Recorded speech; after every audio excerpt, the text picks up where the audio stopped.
Some of the big news stories of what's happened in the first half of the year. I think the biggest news story, which has just been signed off, the EU trade agreement. This is significant news for Vietnam and for the EU. The reason being the tariffs obviously reduced, and compared to the CPTPP, the tariffs are reduced relatively quickly, much quicker than the CPTPP. So the effect of the EU trade agreement we're going to probably feel it much quicker. So a big deal for Vietnam, and in terms of sort of all the uncertainty, global uncertainty at the moment, I think this is a very significant deal for the country. Some other interesting news here. We've heard over the last 6 months, 12 months, 18 months, a lot of interest in the industrial sector. What this is starting to do, we've had some news stories out recently. Vietnam's apparel sector fearing some costs, so that low-cost manufacturing now. We've starting to hear some of those low-cost manufacturers, certainly in the apparel sector, starting to struggle because costs are going up in Vietnam. So land costs are going up, labor costs are going up. So it's that interest in Vietnam for the low-cost manufacturing may be starting to wane. This is an early indicator that we may be seeing a shift, that Vietnam is going to start to sort of move up the value chain, which I think is good. And we're going to see the low-cost manufacturers look at some of the other low-cost labor countries, such as Cambodia, Laos, maybe Myanmar, etc. So, interesting theme in the market here. Nike, one of the suppliers from Nike, have also indicated the same thing. Trump slaps on duties on steel from Vietnam. Vietnam is not immune to Mr. Trump. I think let's be clear about that. All the good news about Vietnam is great, but Mr. Trump he's also looking at the VND, and so there's currently been some tariffs on steel, which is one to watch out for. French retail group Auchan exiting Vietnam. I think again big news for the first half of the year. The reasons that they've exited, we're not entirely sure, but the rumors are that Co-op are going to be buying out that group. But it's another sort of indication of how foreign retailers are finding it, challenging in Vietnam. Access to land values, trying to build a portfolio in Vietnam still remains very, very tough. So that could be one of the challenges that they faced. Then we have the government inspectorate report on the handling of 2TM. Worth reading this report if you have a spare few hours, just to see what they've said and their sort of conclusions on the handling of 2TM. And then the credit of the tightening credit on the luxury homes. So we expect to see some tightening credit on luxury homes moving forward. Latest statistics out on the population of the country, quite interesting. So we're now up to, the official statistics are over 96 million people in Vietnam. Third largest in Southeast Asia, 15th largest on a global basis. So this is an increase over 10 million over the last 10 years. Phenomenal increase in population over the last 10 years. So what that means, I think the graph, the pie chart there, so in 1999, we had 23% of the population, urban population. Fast forward to 2019, we've got 33 million people now living in urban locations. So this increase has been quite significant. This urbanization rate has been fairly significant over the last 10 years. Vietnam, as you'll see there, compared to the other countries, still sits fairly low down in terms of urbanization rate. And we expect that to continue to accelerate and be on par with the Philippines and Thailand. So it should be 45% over the next 5 to 10 years. FDI continues to be very strong. First half figures for this year, the registered capital figure I wouldn't pay too much attention to. The dispersed capital is the more important figure. 9 billion dispersed capital in the first half of the year. Over 70% of that going into the manufacturing sector. This is why the industrial, manufacturing, logistics is getting so much interest at the moment. So much investment and so much foreign investment is going into this sector. And then the top 5 countries there. Hong Kong, most of you will know, a lot of the Chinese money comes through Hong Kong. And then South Korea, China, official China, and then Singapore and Japan. Some of the big M&A transactions for the first half of the year. So we have Nam Long's acquisition of Dong Nai Waterfront, 70% of the acquisition of Dong Nai Waterfront. Lotte E&C, quite aggressive at the moment, signing business cooperation with Hong Luk Bat.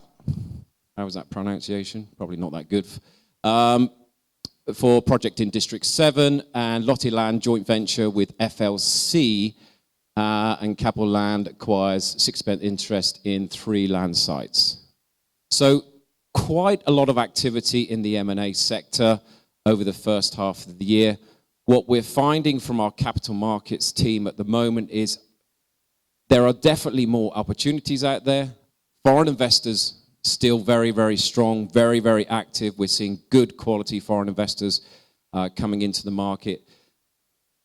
The time and the length of closing deals remains very, very challenging. We have deals that we've been working on for over 2 years.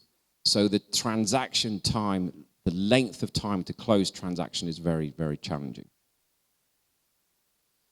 So moving on to the residential market.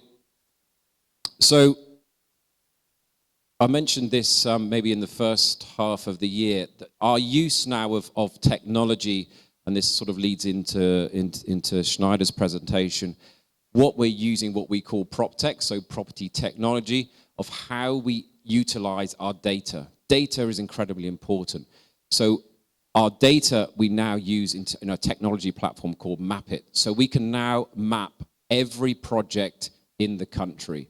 So for the residential side, this is a heat map of Ho Chi Minh City.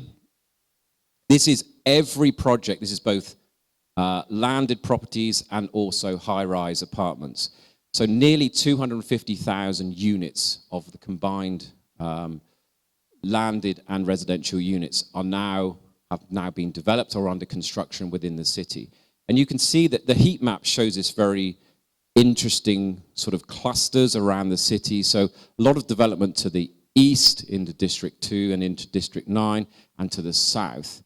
But I think more interesting for me is that, there's a lot of activity also in the west and the north that we tend to forget about. So this clearly sort of just demonstrates where the development activity is happening. Interesting point, out of those 250,000 units, it's only 10% of the population of Ho Chi Minh that live in modern sort of high-rise apartments, only 10%. So the remaining 90% of the population still live in traditional housing. These are sort of the interesting statistics that we can now start to draw from getting a lot more clearer data.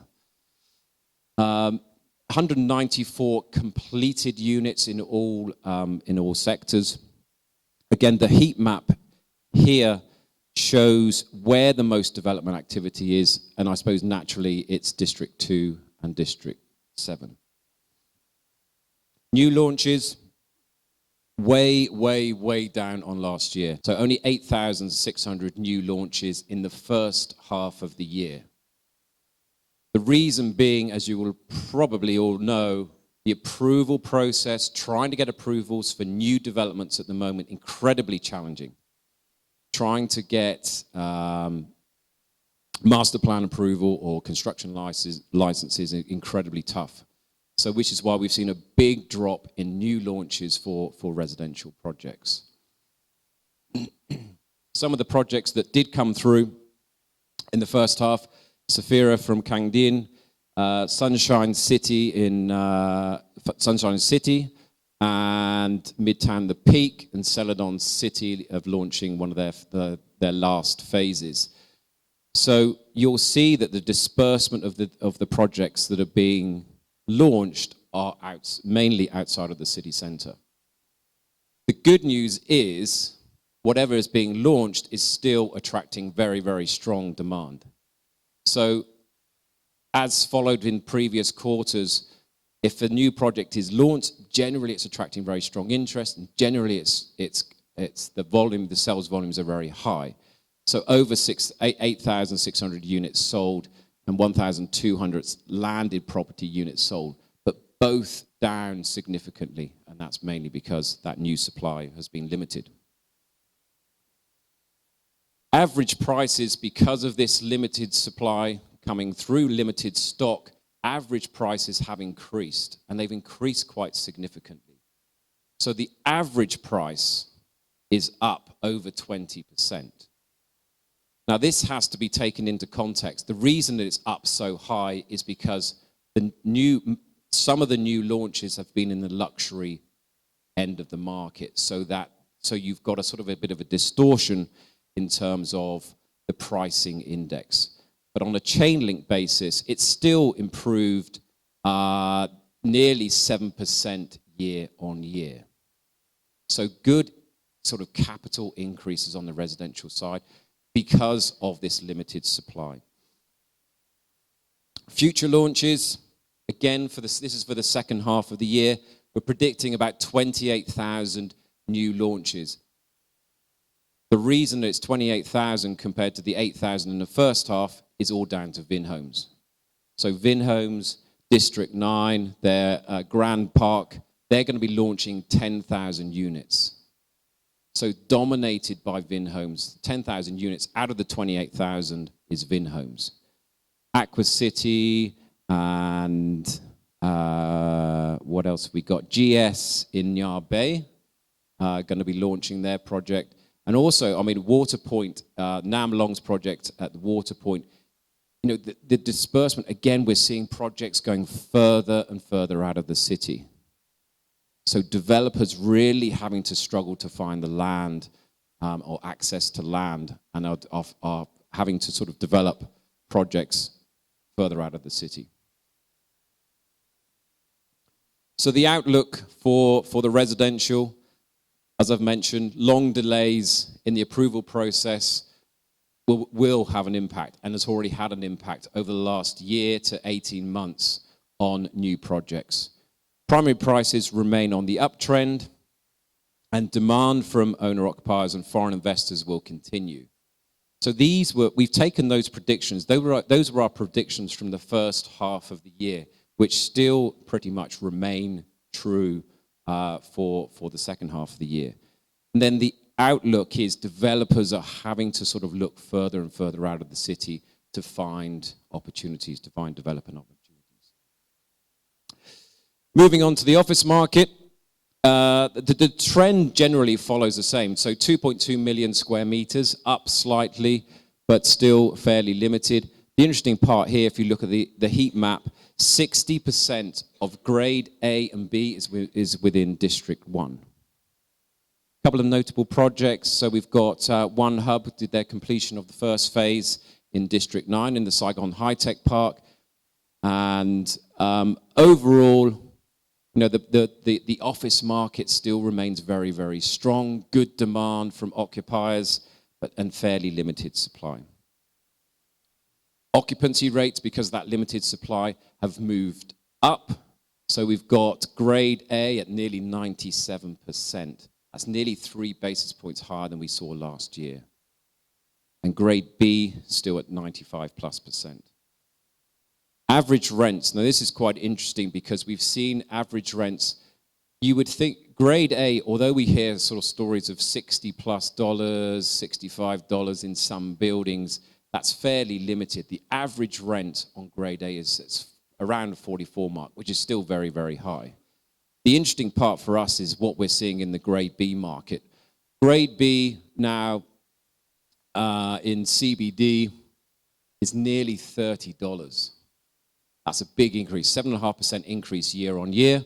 And then grade B outside of CBD is nearly $20. Again, a big increase on the year, nearly 8.5% on the year. So the grade B market is really where all the action is happening at the moment, purely because very limited supply in grade A.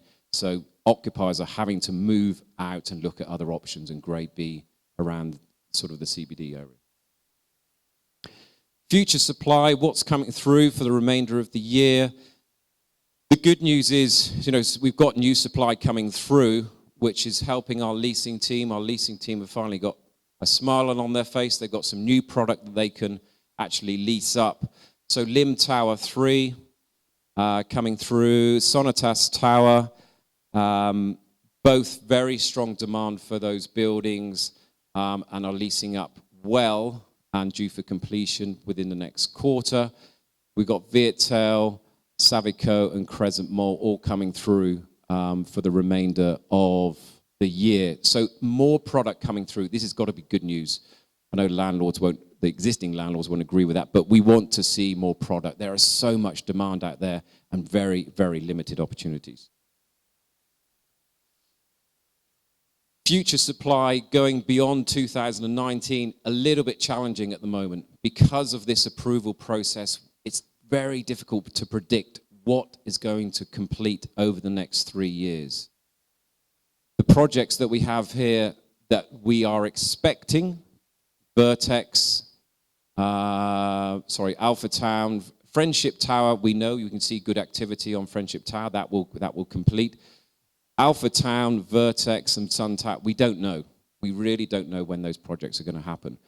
They're currently, on hold. If you speak to the developers, they're quite, they are optimistic that they're going to get the go-ahead again, but we really don't know when these projects are going to happen. So the outlook for the office market, generally, again, what we've said in the first half of the year, we like to sort of go back and make sure what we're saying is trying to get it as accurate as possible. So new office supply will help to alleviate some of the pressure on rents. We still expect that to happen. We're not seeing significant increase in rents. We're not, apart from the grade B market. Demand continues to be strong. This is backed by a very positive economy, very positive, generally, business environment. So businesses that we talk to, all our occupier clients that we're talking to, generally, there's a lot of new entrants coming into the market, but there's also a lot of expansion requirements as well. So a lot of the businesses here are doing well. They want to expand. Their headcounts are increasing. Robust growth on the flexible working space. We're seeing a lot of interest on flexible working, co-working operators at the moment. Nearly 30 operators are now operating within the city. I suppose the most active and the most aggressive would be WeWork, who have come into the market. They took District 4 site at the end of last year. They're now actively looking at a closing on deals pretty much as we speak on other sites within the city. But then you have a number of other groups. You've got Up and Executive Centre, etc. So there's lots and lots of flexible working operations. And it seems to work in Ho Chi Minh City. Got a very young demographic, lots of startup companies, lots of tech-savvy sort of demographics. So you've got it really seems to work, this flexible working space. And we predict 25 to 30% of the market will be flexible working in the future. So definitely something to watch and something that's going to be here to stay. The outlook remains, I suppose, uncertainty over new supply, really back to the approval process. And generally what we find, developers tend to like or prefer developing residential projects. Most developers, and most local developers, always tend to like the residential. Much better cash flow, quicker, easier, in and out. So the interest in office, if we could encourage the developers out there to start looking at office, I know it's difficult, but there is a significant lack of office supply, and this has been the case for some time, but we would really encourage more activity on the office sector. Retail market. This has been, an interesting first half of the year. Some new product coming through. Nearly 2 million square meters of space in the city. You'll see the heat map again there, where the activity is. 2 or 3 new projects coming through. So we saw AM Mall, the phase 2, coming live in the first half of the year. So this is an interesting development. AM Mall in Celadon City. Obviously, they're operating for a number of years now. Business has been good, so they've decided to build phase 2 on the back of very strong, sales performance. So I think that's a very good, positive sign for the market. And it shows that regional or suburban shopping centers work. If you get the concept right, it does work. So I think AM Mall are sort of showing us the way a little bit there. Giga Mall and TNL Plaza also completing in the first half of the year. But you'll see the disbursement there. So the blue dots are the shopping centers and the disbursement in and around the city. So we're seeing this more sort of suburban type shopping centers moving outside of the city. Occupancy rates on the whole, still fairly high. A little bit of a dip there, and that's mainly because we've taken out Parkson on next to Vincom is being renovated at the moment. As you probably know, it's going to be occupied, or quite a large store is going to be occupied by Uniqlo. So there's been a little bit of a dip, but that will probably go back up once Parkson has renovated and Uniqlo have taken occupation. I think that sort of also shows that department stores generally are in decline, and they're really needing to look at repositioning themselves. Average rentals, CBD rents about $80. On the increase, slightly about up 2% on the year, but generally remaining fairly flat. And then future supply, we've got quite a lot of new supply coming through over the next 2 to 3 years. And some fairly chunky new shopping center developments, the Mall, Central Premium Mall, and Elite Mall. Some big shopping centers coming through over the next 2 or 3 years. And on the whole, I mean, again, that disbursement, we're seeing more and more development moving out between that 5 to 10 kilometer radius outside of the city. So the outlook for retail, what we're finding generally, some of the points here, we're starting to see repositioning happening. So a lot of the retail malls or retail podiums that were developed as part of a mixed-use development are not working. So developers now need to look at repositioning of these retail podiums. So we've started working on a number of projects around the city where we're advising clients in terms of how to start repositioning retail podiums.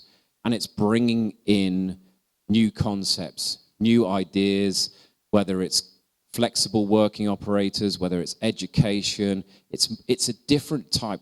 Developers need to understand that retail is no longer, it cannot be traditional retail. It has to be an experience. It has to be a combination of online, offline, and it has to be a combination of different uses. F&B still very, very dominant in the market.